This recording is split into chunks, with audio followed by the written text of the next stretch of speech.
Segunda-feira, 30 de setembro de 2024, estamos de volta depois de alguns dias. Estive com minha família em Curitiba, acompanhando um pouco a cirurgia do meu cunhado, que descobriu um tumor na cabeça. Tudo está sendo encaminhado, claro, com a graça de Deus. Mas obrigado, pelas várias manifestações de carinho e as orações que recebi dos nossos ouvintes. Obrigado mesmo, de coração. Bom, como ficamos alguns dias sem o podcast, vamos fazer aí um apanhado geral, dos aniversariantes. Na sexta-feira, dia 27, fez aniversário a Letícia Maria de Olambra, São Paulo, o Gabriel Santos de Sorocaba e o Dr. Edson Couto de Campinas, São Paulo. No domingo, dia 29, a Antonella, que completou 3 aninhos, de Araraquara, São Paulo, também a Religiane e a Marta Hadi, de Goiânia, Goiás. E hoje, a Karine Lemor, de Joinville, Santa Catarina, e a dona Matilde Gatelli Bruni, que está fazendo 86 anos, de Porto Alegre, Rio Grande do Sul. Parabéns pelo aniversário de todos e muitos anos de vida na graça do Senhor Jesus. Este podcast é um oferecimento Vimarra Construtora Londrina. Conheça o Residencial Splendore, bem pertinho aqui da paróquia Nossa Senhora Auxiliadora. Grupo Predial, gestão e contabilidade para condomínios. Pensou condomínios? Pensou Predial. BMX Seguros e Planos de Saúde. O seu parceiro na busca por impulsionar negócios e simplificar processos. Na descrição deste podcast, você encontra o site de todos os nossos patrocinadores. Prestigie!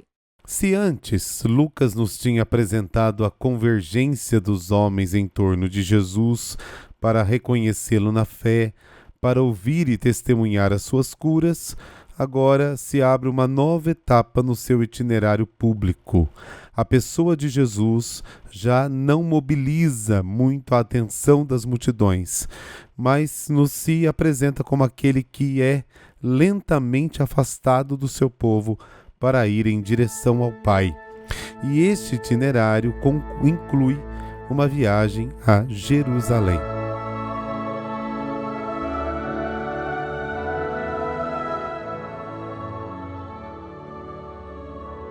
Pelo sinal da Santa Cruz, livrai-nos Deus, nosso Senhor, dos nossos inimigos.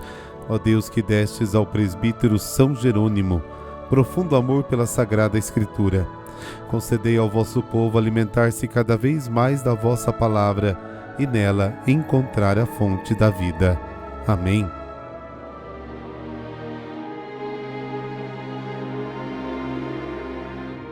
Lucas, capítulo 9, versículos de 46 a 50.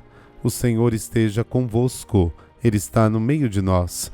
Proclamação do Evangelho de Jesus Cristo segundo Lucas. Glória a vós, Senhor. Naquele tempo houve entre os discípulos uma discussão para saber qual deles seria o maior. Jesus sabia o que estavam pensando. Pegou então uma criança, colocou-a junto de si e disse-lhes: quem receber esta criança em meu nome, estará recebendo a mim. E quem me receber, estará recebendo aquele que me enviou. Pois aquele que entre todos vós for o menor, esse é o maior. João disse a Jesus: Mestre, vimos um homem que expulsa demônios em teu nome, mas nós o proibimos, porque não anda conosco. Jesus disse-lhe: Não o proibais, pois quem não está contra vós, está a vosso favor. Palavra da salvação, glória a vós, Senhor.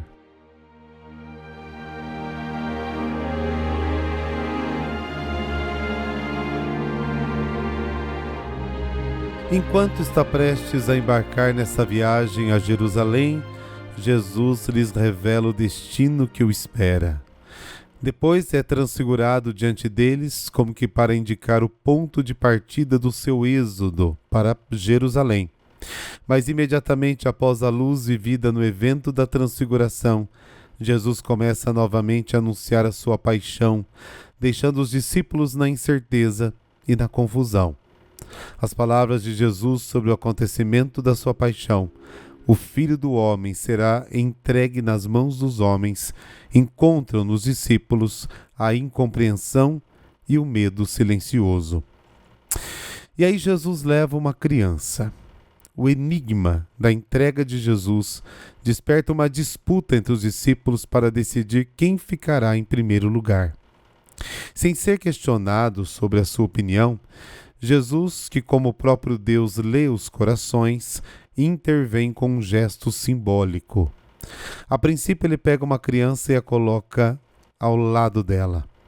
Esse gesto é um sinal de eleição, um privilégio que se estende até o momento em que alguém se torna cristão. Para que o gesto não permaneça na sua incerteza, Jesus prossegue com uma palavra de explicação. A ênfase não está na grandeza da criança, mas na sua inclinação para acolher. O Senhor considera grande quem, como a criança, sabe acolher Deus e os seus mensageiros. A salvação tem dois aspectos: a eleição de Deus, simbolizada pelo gesto de Jesus, que acolhe o menino, a criança, e o acolhimento de quem o enviou, o Pai, de Jesus, o Filho, e de cada ser humano. A criança encarna Jesus e os dois juntos, na sua pequenez e sofrimento, percebem a presença de Deus. Mas os dois aspectos da salvação são também indicativos de fé. No dom da eleição emerge o elemento passivo, em serviço, e também o ativo, dois pilares da existência cristã. Acolher Deus, Cristo, na sua fé, resulta na aceitação total da criança pelo fiel e pela comunidade. O ser grande de que falam os discípulos não é uma realidade do além, mas diz respeito ao momento presente e se expressa na diaconia do serviço. O amor e a fé vividos desempenham duas funções. Somos acolhidos por Cristo, levar a criança, mas temos também o dom singular de recebê-lo. Quem acolhe o Filho, o Pai o acolhe. E segue-se então um breve diálogo entre Jesus e João. Este último discípulo é contado entre os íntimos de Jesus. Ao exorcista que não pertence ao círculo dos íntimos de Jesus, é confiado o mesmo papel que é atribuído aos discípulos. É um exorcista que, por um lado, está fora do grupo, mas, por outro, está dentro, porque compreendeu a origem cristológica da força divina que o guia, em seu nome. O ensinamento de Jesus é claro.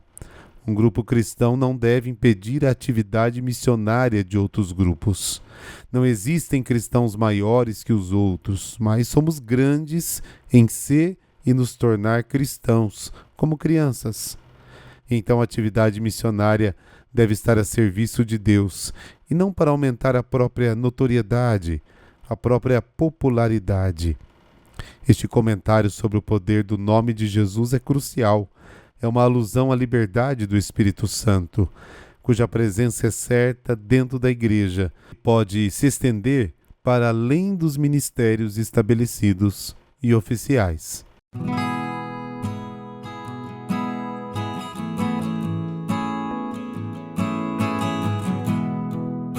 E no último dia do mês da Bíblia, mês de setembro, nós celebramos São Jerônimo, presbítero e doutor da igreja. Então vamos hoje conhecer a sua história. Sofrônio Eusébio Jerônimo é o nome completo de São Jerônimo. Nasceu em Estridão, na atual Croácia. Não se sabe muito bem a data exata do seu nascimento.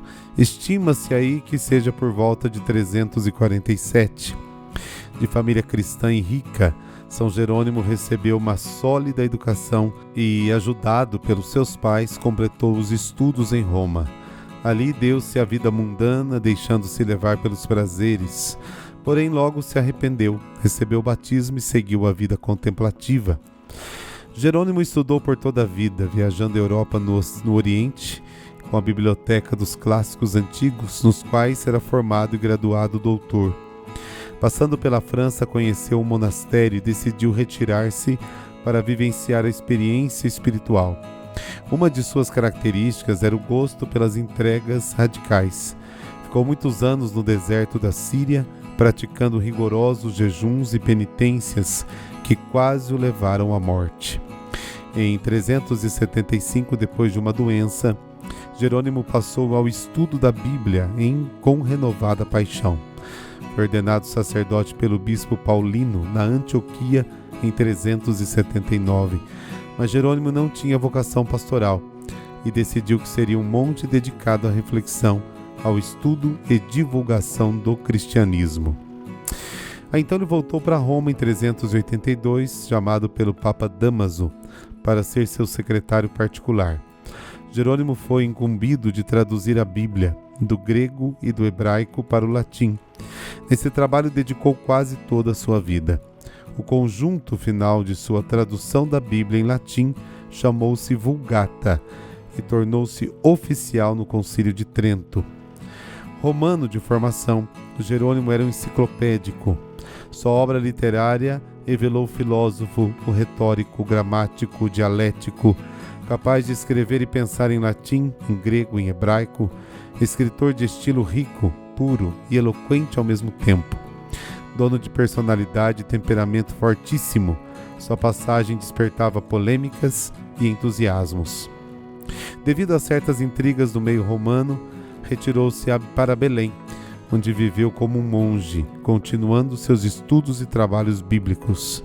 Para não ser esquecido, reaparecia de vez em quando com um novo livro.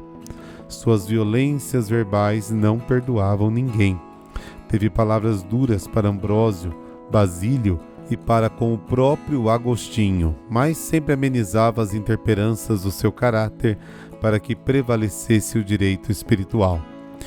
São Jerônimo passou o resto da sua vida em Belém, onde sempre se dedicou à palavra de Deus, à defesa da fé, ao ensino da cultura clássica e cristã e ao acolhimento dos peregrinos. Faleceu em sua cela nas proximidades da Gruta da Natividade, no dia 30 de setembro, provavelmente do ano 420. Este santo homem, impetuoso e muitas vezes polêmico e divergente, era odiado, mas também muito querido. Não era fácil dialogar com ele, porém deu uma contribuição ao cristianismo com seu testemunho de vida e seus numerosos escritos. Deve-se a ele a primeira tradução da Bíblia para o latim, chamada Vulgata, como eu disse, e traduziu os evangelhos do grego e o Antigo Testamento do hebraico. Ainda hoje, a Vulgata, embora revisada, é o texto oficial da Igreja de língua latina. Oremos. Grande tradutor e divulgador da Palavra de Deus, foste tão íntimo das Escrituras e nos ensinaste esse belo caminho para a união com Cristo. Dai-nos amor à palavra, dedicação em lê-la, rezá-la e meditá-la como tu mesmo tiveste. Amém. Por intercessão de São Jerônimo, abençoe-vos o Deus Todo-Poderoso, Pai e Filho e Espírito Santo. Amém. E chegamos ao final de mais um mês e começa agora um mês missionário. Inclusive amanhã é dia de Santa Teresinha do Menino Jesus. Teremos aqui na Paróquia Auxiliadora a missa com a bênção das rosas. Se você é de Londrina, venha participar com a gente. A missa é às 19 horas. Um grande abraço para você e até amanhã, se Deus quiser.